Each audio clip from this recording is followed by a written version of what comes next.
நான்காவது கேள்வி நாங்கள் பார்ப்போம். என்ன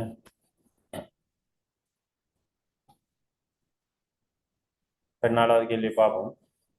ஒவ்வொரு மாணவனினதும் உடல் திணிவு சுட்டியை கணித்து இது வந்துட்டு 11ஆம் தரத்தில் முதலாம் அலகில் வரக்கூடிய கேள்வி. பாட்டுள்ள ஒரு ஃபுல் கேள்வி வந்திருக்குது. கேள்விதான் பெருசா இருக்கும். விடை வந்துட்டு குறுகியதாக தான் இருக்குது. இந்த இடைவெளியை நிரப்புறது மட்டும்தான் ஆன்சர் முழு கேள்வி. பந்தி தான் பெருசாக இருக்குது. பட் ஒவ்வொரு மாணவனினதும் உடல் திணிவு சுட்டி பிஎம்ஐ கணிக்கணுமா? பிஎம்ஐ கணிக்கிறதுக்கான ஒரு ப்ரோக்ராம் தான் இங்க சொல்லப்பட்டிருக்குது. பிஎம்ஐயை கணித்து அந்த பிஎம்ஐயின் படி ஒரு குறை நிலையா, பிஎம்ஐன்றது உங்களுக்கு தெரியும் ஏன்னா ஒவ்வொரு ஆள்டையும் திணிவும் உயரவும் தெரிந்தால் பிஎம்ஐயை கணிக்கலாம், உடல் திணிவு சுட்டிய. அது குறித்த ஒரு பெருமானத்துக்கு உட்பட்டதாக இருந்தால் இவ்வாறு வெவ்வேறு வெளியீடுகள் வரணுமா? அந்த பிஎம்ஐனுடைய பெருமானம் 18.5 விட குறைவாக இருந்தால் அண்டர் வெயிட் அப்படின்னு சொல்லி வெளியீடு வரும். பிஎம்ஐ வந்து 18.5க்கும் 25க்கும் இடைப்பட்டதாக இருந்தால் நார்மல்னு சொல்லி வரணுமா? 25க்கும் 29க்கும் இடையில இருந்தால் ஓவர் வெயிட், அதை விடையும் கூடினால் ஒரு வெளியீடு வரணும். ரைட். இவ்வாறு நிறை கணிக்கப்படணும். நிறை தான் நிறையும் உயரமும் தான் உள்ளீடாக வரணும். ஏன்னா நிறை கிலோகிராம்லையும் உயரம் மீட்டர்லையும் கணிக்கப்படணுமாம். பிஎம்ஐக்கு சமன்பாடு அந்த நிறையின் கீழ் உயரத்திட வர்க்கம், உயரம் தர உயரம் சொல்லி வரும். அப்ப இதுதான் பிஎம்ஐ கணிக்கிறதுக்கான சமன்பாடு.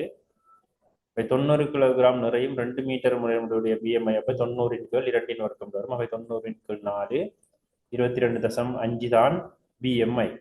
22.5 பிஎம்ஐ ஆக இருந்தால் இந்த இது கிடைப்பட்டதாக தான் இருக்கு 22.5.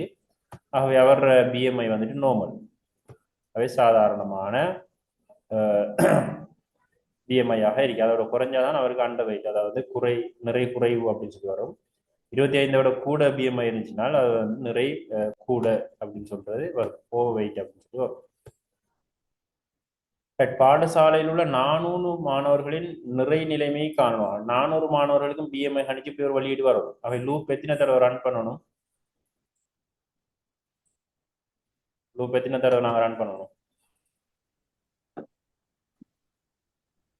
எத்தனை தடவை ரன் ஆகும்? லூப்பை வந்துட்டு 400 முறை ரன் பண்ணணும் தானே. லூப் ஒரு முறை ரன் பண்ணக்குள்ள ஒரு மாணவர் திணிவு எடுத்து உயரமும் எடுத்து பிஎம்ஐ கணிக்கப்படும். அப்படி 400 முறை லூப் ரன் ஆகும். அதுதான் சொல்லப்பட்டீங்க. 400 மாணவர்களினதும் நிறை நிலைமையை காண்பதற்கான செய்நிரல் ஒன்று பாடசாலை நிர்வாகத்திற்கு வேண்டும்.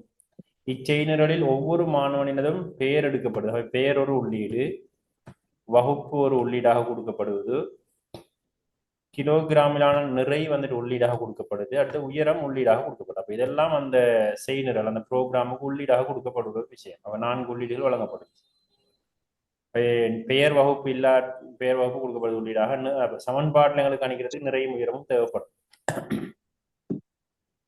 அதன் பின்னர் மாணவனினுடைய பிஎம்ஐ கணிக்கப்பட வேண்டும். இறுதியில் மாணவனின் நேம், கிரேட், பிஎம்ஐ, அதே நேரம் நிறை நிலைமை, அவை இது அண்டர் வெயிட்டா நார்மலா ஓவர் வெயிட்டா இந்த பெருமானங்களும் வெளியீடாக வழங்கப்படணும். அச்சிடப்படுதல் வேண்டுமா? மேற்குறித்த செய்நிரலை எழுதுவதற்கு உதவும் ஒரு போலி குறிமுறை தரப்பட்டிருக்கலாம். ஏயிலிருந்து ஜி வரைக்கும் என்னென்ன வரும்னு சொல்லி நீங்க எழுதுவோம். என்ன சொல்லப்பட்டிருக்கின்றது விளையாண்டா கேள்வியில? விளையாண்டா? Okay right. அப்ப கவுண்டர் பெருமானம் உண்டு. எங்களுக்கு தெரியும் 400 முறை ரன் பண்ணணும் ப்ரோக்ராம். அவ இங்க ஏக்கு பதிலாக என்ன வரும்?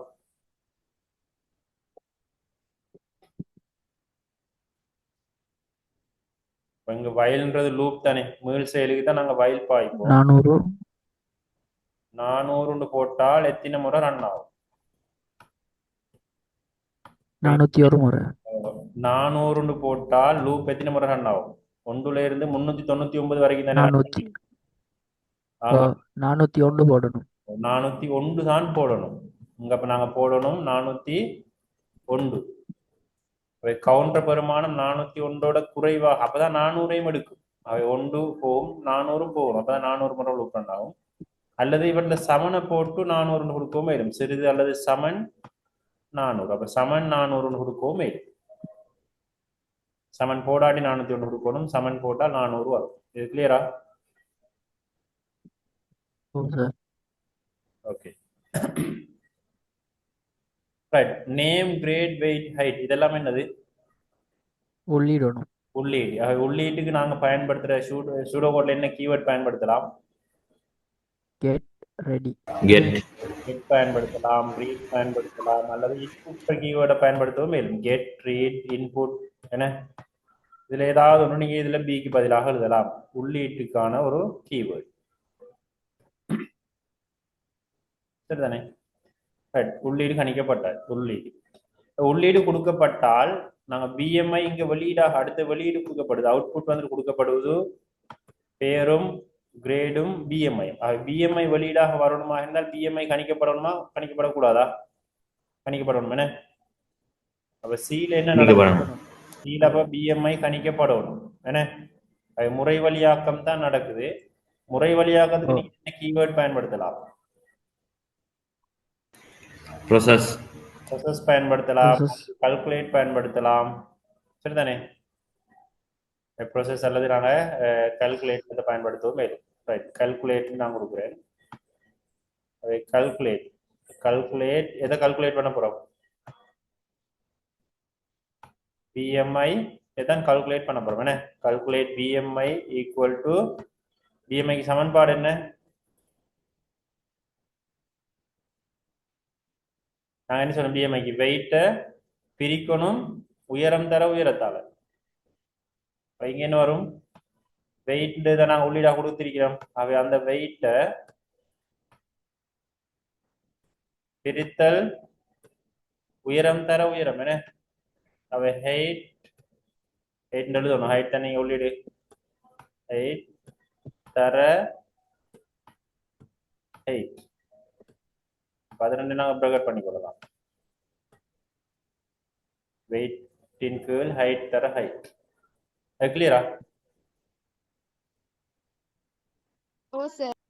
ஓகே அதுக்கப்புறம் பிஎம்ஐயையும் கிரேடையும் நேமையும் வெளியீடு செய்யறோம் இப்ப நாங்க பிஎம்ஐ செக் பண்ணணும் இந்த செக்கிங் நடக்கணும் பிஎம்ஐ கணிச்சதுக்கு பின்னால 18ஓட குறைவாக இருக்குதா இதான்னு சொல்லி நாங்க இஃப் கண்டிஷனை போட்டு நாங்க என்ன செய்ய போறோம் நிபந்தனையை செக் பண்ண போறோம் அண்டர் வெயிட் வருதுன்னு சொன்னால் எங்களுக்கு என்ன வரணும் பிஎம்ஐ எப்படி இருக்கணும் நிபந்தனை என்ன பிஎம்ஐ 18.5 குறைவா வைக்கணும் இவற்றில் எழுதணும் பிஎம்ஐ சிறிது 18.5 அந்த கணிச்ச பிஎம்ஐ 18.5 விட குறைவாக இருக்குதுன்னு சொன்னால் அவுட்புட் அண்டர் வெயிட்னு சொல்லி அவுட்புட் பண்றோம் எல்ஸ் நான் அப்படி இல்லாட்டி திரும்ப இன்னொரு நிபந்தனை செக் பண்றோம் அப்படி இல்லை 18.5 விட குறைவோ இல்லைன்னா 18.5 அல்லது ஒரு பெருசா தானே இருக்குது அதுக்குள்ள திரும்ப இன்னொரு இப்ப வரும் 25க்கு பார்க்கணும். 25க்கு இதை விட குறைவாக இருக்கணும் 25 விட குறைவாக இருக்குதான்னு பார்க்கணும் 18.5 விட கூடன்னு சொன்னால் அடுத்தது பார்க்கணும் பிஎம்ஐ சிறிது 25 என்ன 25 அப்ப 25.0 அப்ப 25.0 விட பிஎம்ஐ குறைவான்னு பார்க்கிறோம் 18.5 பெருசாக இருக்குது எல்ஸ் என்றால் அப்படித்தான் அர்த்தம் அப்புறம் திரும்ப இஃப் பண்றோம் 25 விட குறைவுனா 18க்கு 25 இடையில இருக்கிறது வரும் 18.5க்கு 25 இடையில இருந்தால் அவுட்புட் நோமெண்ட் வருது அதுவும் இல்லாட்டி அதுவும் இல்லை அப்ப 18.5 குறவும் இல்லை கட்டாயம் 18.5 கூட 25 விட குறைவு இல்லைன்னா கட்டாயம் 25 விட கூட அப்ப அடுத்ததை செக் பண்ணணும் நாங்க 29 29.9 விட குறைவு அல்லது சமனாண்டும் செக் பண்ணணும் அப்ப எல்ஸுக்குள்ள திரும்ப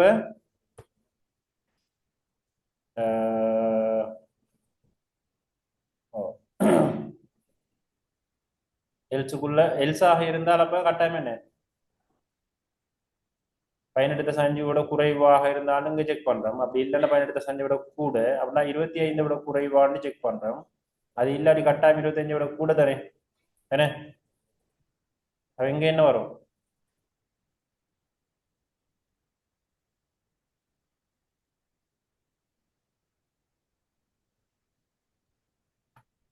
if குறைய BMI BMI பெருசி அதுவும் சிறுசு தானே என்ன 30 சமன் 29.9 5 9 29.9 குறைவாக இருக்குதான்னு செக் பண்றோம் என்ன குறைவாக இருந்தால் என்ன வரணும் அவுட்புட்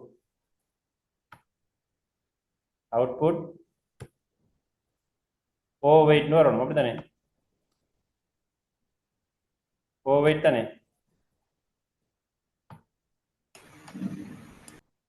ஓவர் வெயிட் இல்லை சார் கீழே உள்ளது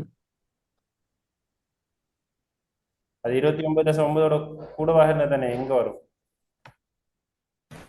ஓ சார் 29 அப்ப அதுவும் இல்லாட்டி கட்டாயம் 29.9 கூட தானே ஆக எங்க என்ன ஓ வரும் சார் அவுட்புட்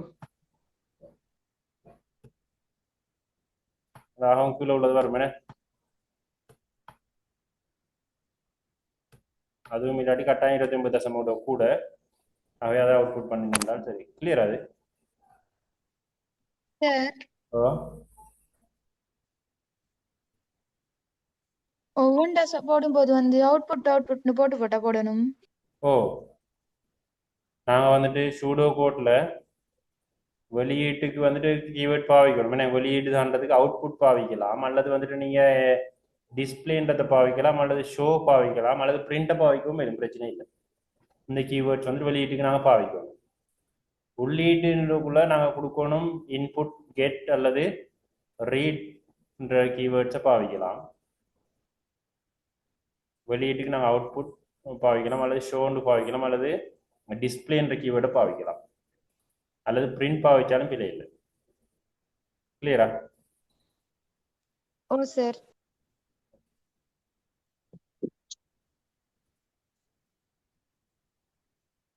ரைட் அதுதான் அந்த ஒரு கேள்வி அது ரைட் 5வது கேள்வியை பார்ப்போம் பி தொடக்கம் எஸ் வரை உள்ள முகப்படையாளங்களின் மூலம் காட்டப்பட்ட விபரணங்கள் கீழே உள்ள பட்டியலில் இருக்கு சார் இத நார்மலா திருப்பி ஒரு தடவை சொல்லி விடுங்க. அந்த இந்த கேள்வியா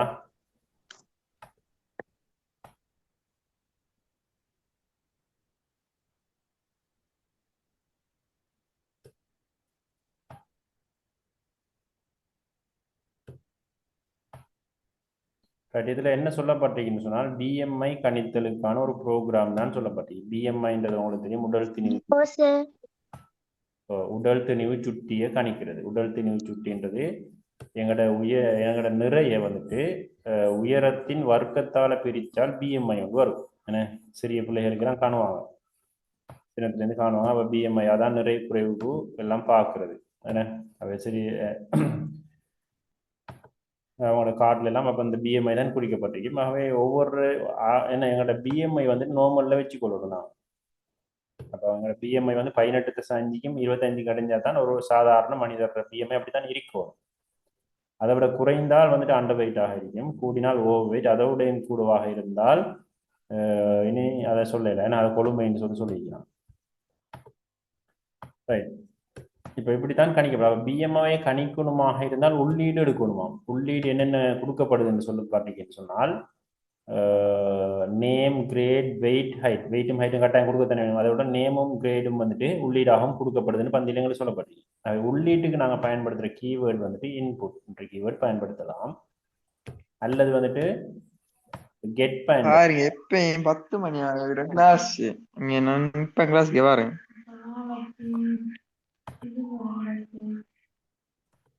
வந்து இப்பதான் கிளாஸ் வந்திருக்கிறாங்க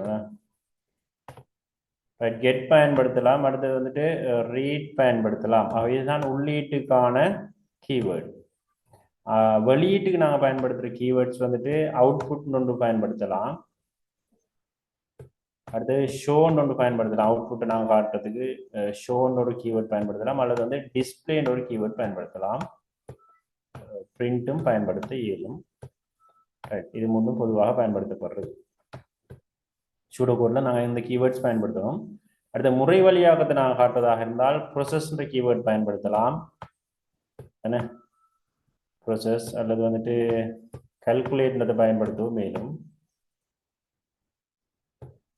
கால்குலேட் பண்ணி நாங்கள் பயன்படுத்தலாம். இவ்வாறு தான் அந்த கீவேர்ட்ஸ் எங்களுக்கு சூடோ கோடில் இருக்குது. இப்போ வந்து நாங்கள் லூப் தானே இது 400 மாணவர்கள்ற பிஎம்ஏ கணிக்கும். 400 மாணவர்கள் பிஎம்ஏ கணிப்போமா இருந்தால் 400 முறை லூப் ரன் ஆகணும். முதலாவது முறை ரன் ஆகும்போது முதலாவது ஆள்கிட்ட வெயிட் ஹைட் நேம் எல்லாம் எடுத்து அவரோட பிஎம்ஐயை கணிச்சு அவரோட பிஎம்ஐயோட நிலைமையை வெளியீடு செய்யும். அப்போ அதுக்கு தான் நாங்கள் வைல் லூப் பயன்படுத்தினோம். அப்போ இங்கே வயல் வந்துட்டு தொடங்குது, இங்கே வயல் வந்துட்டு எண்ட் வயல் தான் வயல் லூப் முடியுது. அந்த லூப் வந்துட்டு 400 முறை ரன் பண்ணுறதுக்கான நிபந்தனை தான் இங்கே கொடுக்கப்படும். 400 முறை ரன் பண்ணணுமாக இருந்தால் கவுண்டர் பெருமானம் 1 இருக்குது. கவுண்ட் சமன் கவுண்ட் சக 1 அப்படின்னு சொல்லி வரும். கவுண்ட் சமன் கவுண்ட் சக 1 நாங்கள் போட இல்லைன்னு.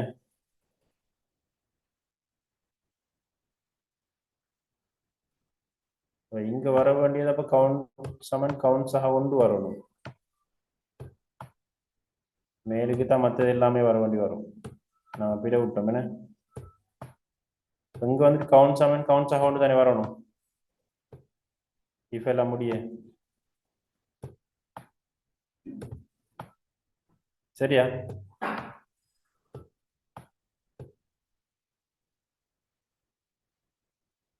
ஏன் சார் அப்படி போடணும்? கவுண்ட் இப்ப கவுண்டர் பெருமானம் 1 இருக்குது. 1லேருந்து எத்தனை வரைக்கும் லூப் ரன் ஆகணும்? 400 வரைக்கும். இங்க வந்து போடணும் சிறிது அல்லது சமன். வீட்டில் சமன் போட்டு 400 போட போறோம். 400 முறை லூப் ரன் ஆயிடும். இப்போ கவுண்டர் பெருமானம் 1 எடுத்துட்டு வருது. 1 400ஓட குறைவுன்றது இவ்வளவு ரன் பண்ணிட்டு அடுத்து கவுண்டர் பெருமானம் என்னவாக மாறணும்? கட்டாயம் 2 மாறணும். 2 மாறணும். மாறினா தான் இங்கே 2 போய் செக் பண்ணி போடும். 2ம் 400ஓட குறைவுனால் திரும்ப ரன் ஆகும். திரும்ப 3 மாறும். 3ம் 400ஓட குறைவுனால் திரும்ப ரன் ஆகும். கவுண்ட் சமன் கவுண்ட் சமன் போடாட்டி என்ன நடக்கும்? லூப் நின்றுமா? லூப் நிற்காது. எப்பவுமே கவுண்டர் பெருமானம் 1 இருக்கும். லூப் நடந்துட்டே தான் இருக்கும். எப்பயாவது 400 வருமா? கவுண்டர் பெருமானம் எப்பவுமே 1 இருக்கும். 400 ஆகி 401 ஆகும் போது தானே லூப் நிற்கும். அப்போ கவுண்டர் பெருமானம் ஒவ்வொரு முறை ரன் ஆகும்போது ஒவ்வொன்றை கூட்டிட்டு தான் போகணும். அப்பதான் இந்த 400 வரும். 400 வந்ததுக்கு பின்னால் 401 ஆகும். திரும்ப 401 ஆகும்போது லூப் நிற்கும். அது கிளியரா? சார் அப்ப அந்த கடைசில அந்த ஒபேசிட்டி எங்க வரும்? அதான் பார்ப்போம். இப்ப இவற்றில் 400 சரி. இவற்றில் கட்டாயம் இந்த எல்ஸ் முடியங்களுக்கு கவுண்ட் சமன் கவுண்ட் சக 1ன்றது கட்டாயம் வரணும். அப்பதான் எங்களுக்கு ஒன்றை கூட்டலாம். பட் இவற்றில் இன்புட்ன்றது சரியா? பின்றது அது ஓகே தானே? இது எல்லாமே உள்ளீடு. நேம் கிரேட் எல்லாம் உள்ளீடா. இங்க இன்புட்ன்ற கீவேர்டை நீங்க கொடுக்கலாம் அல்லது வந்துட்டு கெட் அல்லது ரீட கொடுக்கலாம். சரியா? ரைட். இங்க வந்துட்டு பிஎம்ஐ கணிக்கிறதுக்கான சமன்பாடு தான் வரணும். என்ன பிஎம்ஐ கணிச்சதான் எடுத்து செக் பண்ண இயலும் எங்களுக்கு. இங்க பிஎம்ஐக்கான சமன்பாடு தான் சில வரணும். பிஎம்ஐ சமன் பிஎம்ஐ கணிக்கிறதுக்கு சமன்பாடு ஒன்று தந்திக்கிறானே.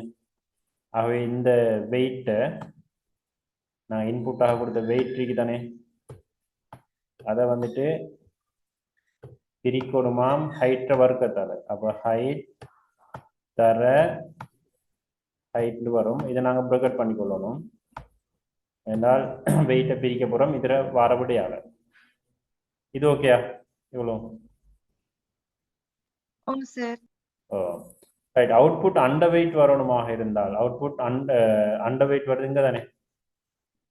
அதுக்கான நிபந்தனை பிஎம்ஐ 18.5 விட குறைவாக இருக்கணும். அவன் இங்க நிபந்தனை போடணும். பிஎம்ஐ சிறிது 18.5. பிஎம்ஐ வந்துட்டு 18.5 விட குறைவாக இருந்தால் அண்டர் வெயிட்னு சொல்லி பிரிண்ட் ஆகும். அது கிளியர் தானே?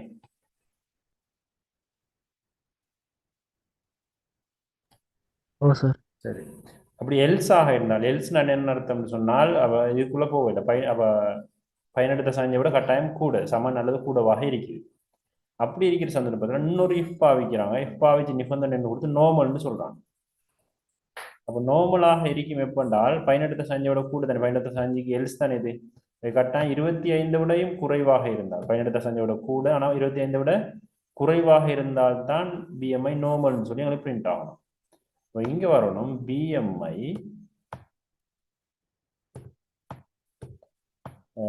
சிறிது 25.0 என்ன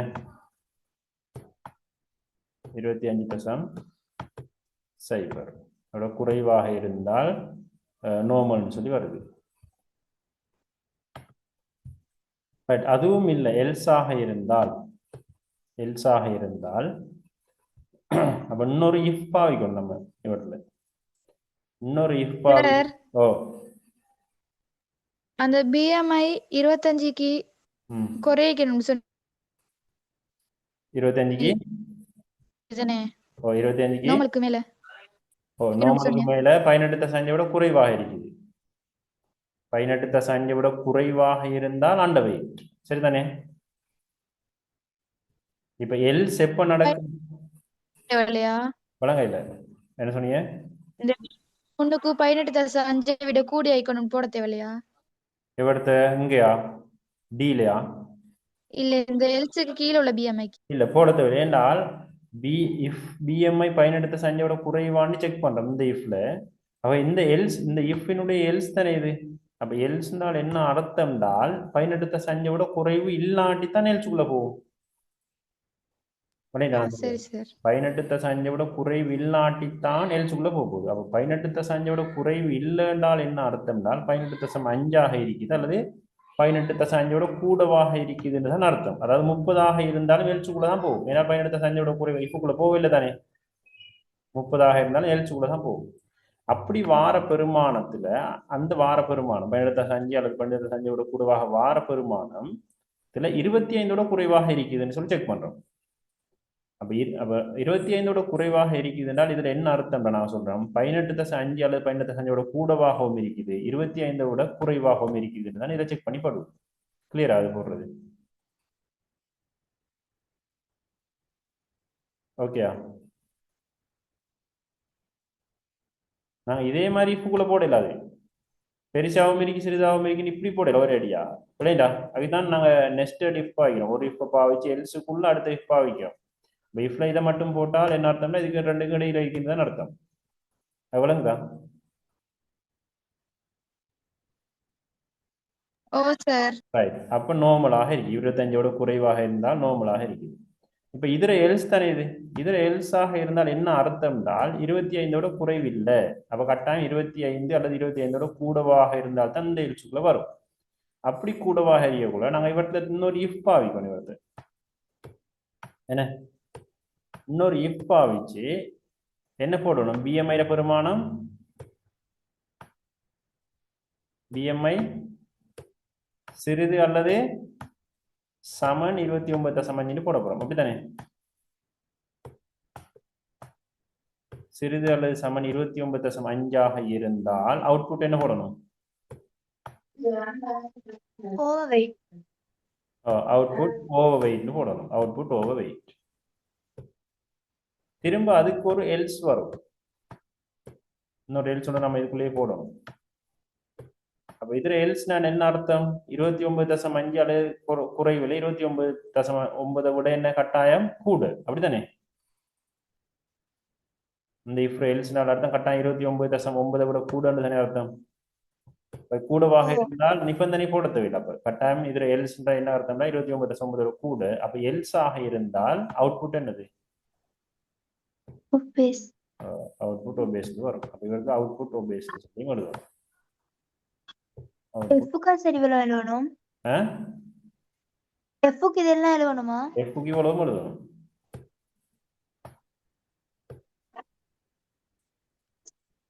சரியா? ஓ சார். அப்ப அந்த இஃப் எல்ஸ் எல்லாம் இப்ப முடிஞ்சு இஃப்பும் இந்த எண்ட் இஃப்பும் போட்டோம். எண்ட் இஃப்பும் போட்டது பிறகு கவுண்ட்டுக்கு கவுண்ட் பிளஸ் 1 வரப்போகுது ஜியில. அப்ப அடுத்த 1 எடுத்துட்டு போகும். அப்படி லூப் 400 வரைக்கும் ரன் பண்ணிட்டு போகும். இப்ப கிளியரா? Oh sir. Sir end if ரெண்டு வரது தானே வரும்? எண்ட் இஃப்னா இந்த இஃப் எண்ட் இஃப் இங்க இருக்குது. நான் இங்கேயும் எண்ட் இஃப் போடணுமே. இந்த இஃப்க்கும் எண்ட் இஃப் ஒன்றும் வரும். இவருக்கு இந்த நான் இதுக்குள்ளே எஃப்க்கும் வரும். சரியா? நம்ம எஃப்க்குள்ள பாவிச்ச இஃப்க்கும் எண்ட் இஃப் வந்து வெளில போட்டுக்கிறோம்.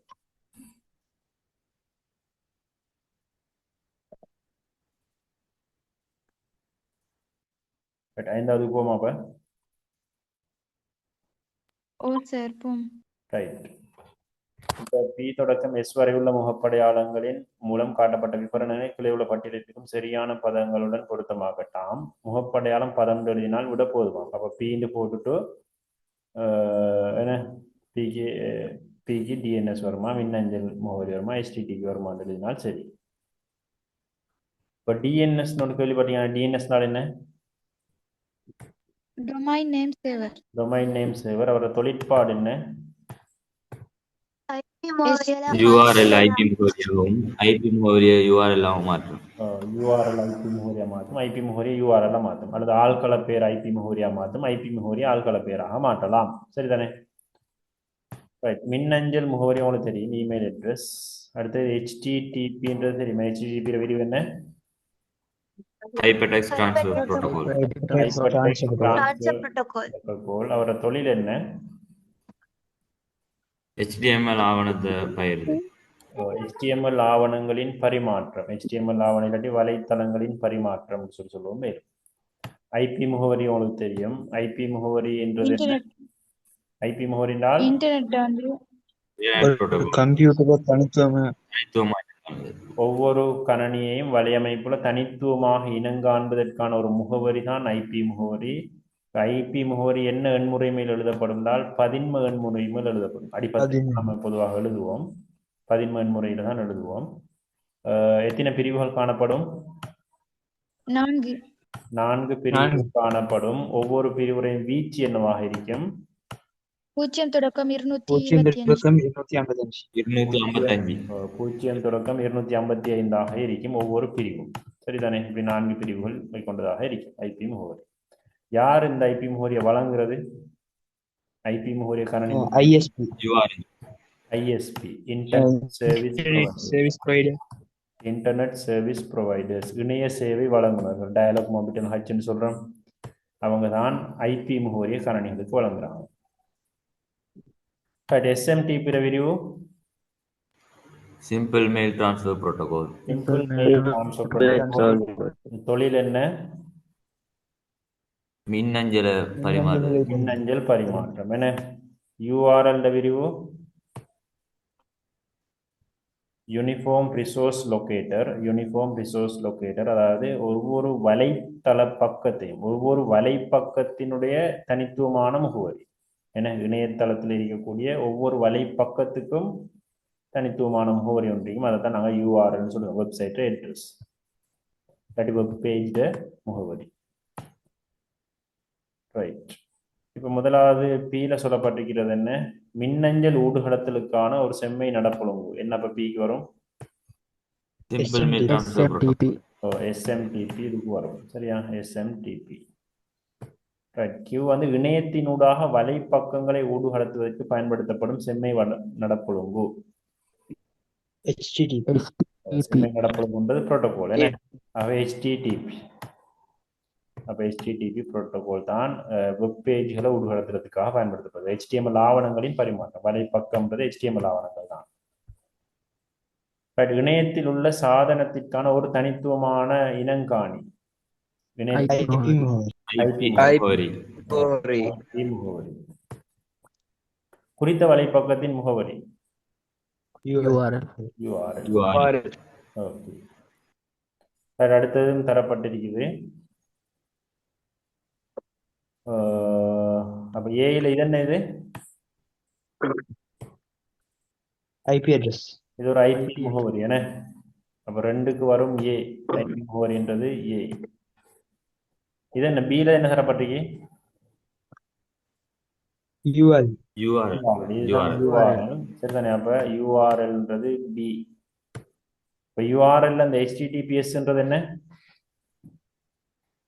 Protocol. Hypertext Transfer Protocol. S-ம் வரலாம். சரிதானே? பாதுகாப்புக்காக. www